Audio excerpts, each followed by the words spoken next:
Hello po Earth Sign, Capricorn, Taurus, and Virgo. Kumusta po kayong lahat? Okay, si Earth Sign, maraming salamat po sa walang sawang pagsubaybay sa ating pong daily horoscope. And kung ikaw ay bago pa lang sa ating channel, mag-subscribe na po kayo and i-click mo na rin yung ating notification bell para lagi kang updated sa ating mga bagong upload. And sa mga interesado po sa ating private reading, i-message nyo na lang ako guys. Ayan, iiwan ko na lang yung link ng aking Facebook sa ating pong description box below. Okay, tignan po natin. Focus ng energy po ng mga Earth sign, Capricorn, Taurus, Virgo. Okay. So guys, focus ng energy mo, Two of Coins, priorities, finding balance, managing resources. So I think yung iba sa inyo, nagkakaroon kayo ng conflict pagdating sa pera. No? Two of Coins kasi guys, ito, sobrang binabudget nyo talaga yung pera nyo. And siguro nagkakaroon din kayo ng conflict sa trabaho or pwedeng sa mga monthly dues, sa bills. Tinatry ng mga earth sign guys na i-balance, no? Or pwedeng kung nagkakaroon ng okay, so maaari kasi earth sign sobrang nagiging wise ka lang pagdating sa pera. For example, merong ibang events kayong gustong gawin. Parang hindi nyo siya guys ganon ipa-prioritize. Pero at least magagawa ng paraan. Okay, sobrang ano lang din guys. Parang tinipid. Pero nairaos. Ganon yung nasasaga po rito earth sign, no?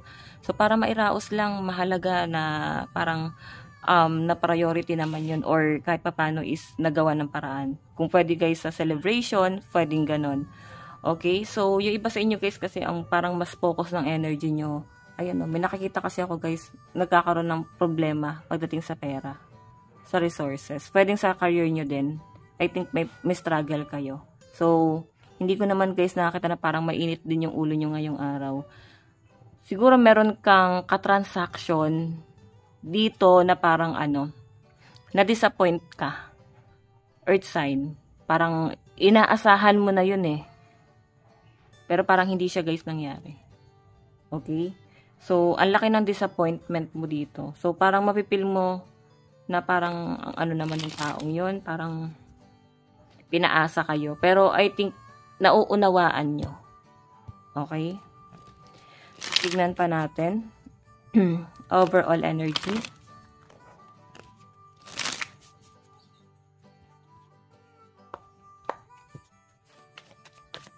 Overall energy. So guys, meron tayong robbery. O yun. So ingat kayo guys sa paglabas-labas ng pera or sa pag-i-invest. May nakikita ako dito guys, scam. Okay, kaya siguro guys, focus ng pera mo, focus ng energy mo is yung pera. Kasi ito guys, robbery pa oh. Baka ma-scam kayo. Pwede rin naman guys na mautangan kayo tapos di na kayo guys bayaran. So mag-iingat lang kayo guys ngayong araw sa paglabas ng pera. Okay?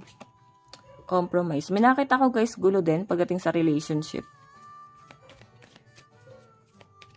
Pwedeng ikaw to. May nakakalitan ka ba? Pero parang third party to guys.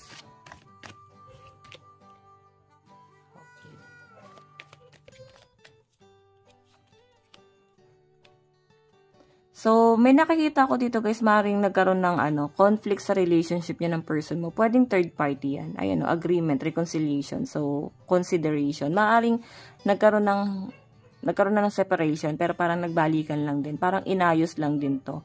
And eto, sa pagbabalik kasi guys, parang mas win-work out nyo. So, parang sinet aside nyo na yung mga past issue nyo. Hindi nyo na guys siya parang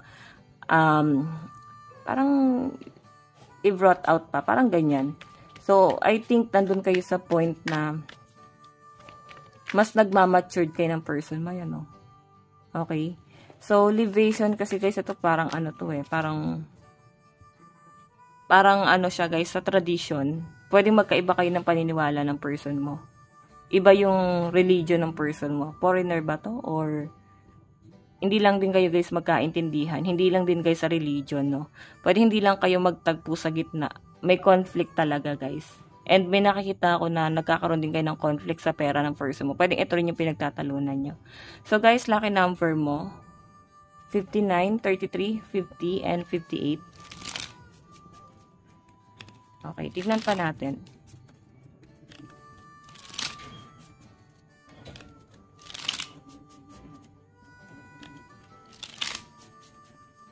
Tignan pa natin. Overall energy. So guys, meron tayong the Hierophant. Meron ako nakitang pag-uusap dito guys na masinsinan. Oh.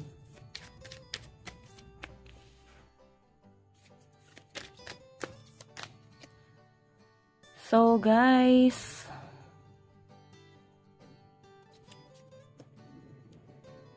eto guys, robbery na to. Pwedeng malapit lang sa inyo, no? Hindi siya guys literal na para bang inano kayo. Malapit lang talaga sa inyo. Pwedeng inisahan ka. Betrayal din yung nakikita ko rito guys. Inutakan ka pagdating sa pera. So, madali kayo guys na paikot. So, mag-iingat ka na lang guys, no? Kung mag-i-invest ka dyan, maaari kasi guys na napaikot kayo na tong taon to.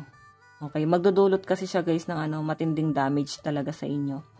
Okay, so meron tayo guys, compromise and ace of pentacles. So, yun nga guys, maaaring nahihirapan kayo sa relationship ng person mo, no? Kayong dalawa ng person mo, nahihirapan kayong bumawi.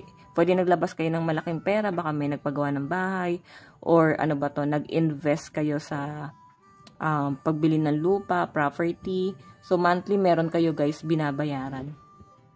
So, pwede ang nagiging problema nyo guys ng person mo, yung monthly dues nyo. Okay? Parang nauobliga kayo guys eh. Okay, so ito guys ito namang eternal love and ace of swords. So siguro yung iba sa inyo nagkaroon talaga ng second chance sa relationship nyo. Pwede nauna kasi napaka-immature talaga. Nandun yung laging pagtatalo. Parang naging toxic talaga kayo. Yung isa naging controlling, yung isa tamang duda. Ngayon na nagkaroon guys ng reconciliation, I think mas na-realize nyo kung gaano kayo guys ka-immature. Kayo parehas, na-realize nyo na parang ganun pala guys ka-immature yung relationship nyo, ganun pala guys ka-toxic yung relationship yung dalawa. So ngayon guys kasi Ace of Swords, ang dami nyo na guys na-realize, ang daming pagbabago. So may nakikita ako guys dito wedding. Okay, pwede rin naman guys na itong na to, hindi lang siya guys patungkol sa love life. Pwedeng sa relationship mo sa mga tao, sa kaibigan, sa pamilya. Na parang marirealize ng mga earth sign na pamilya pa rin talaga ang uwian. So, Wheel of Fortune siguro iba dito, baka kailangan na ng mga earth sign na bumalik, no, magbalik loob. Okay? Pagpatuloy nyo guys yung pananalig, pagdadasal, kung ano man yung ginagawa nyong ritual tuwing full moon, nagsisage, kung ano man yan guys, ipagpatuloy nyo lang kasi nagkakaroon guys ng improvement. So, ayan, iwasan nyo rin guys yung pagtatalo pagdating sa pera kasi lalo kayong lalayuan nito. Chill lang. Okay? Ayan, sabi ko na ba, lucky number nyo is 59, 33, 50, and 58. Tignan po natin advice. Meron tayong slow down to relax. Break to enjoy the beauty around you. Okay? So guys, ito lang naman po ang inyong reading. Bukas po ulit. God bless and love you all. Bye-bye po.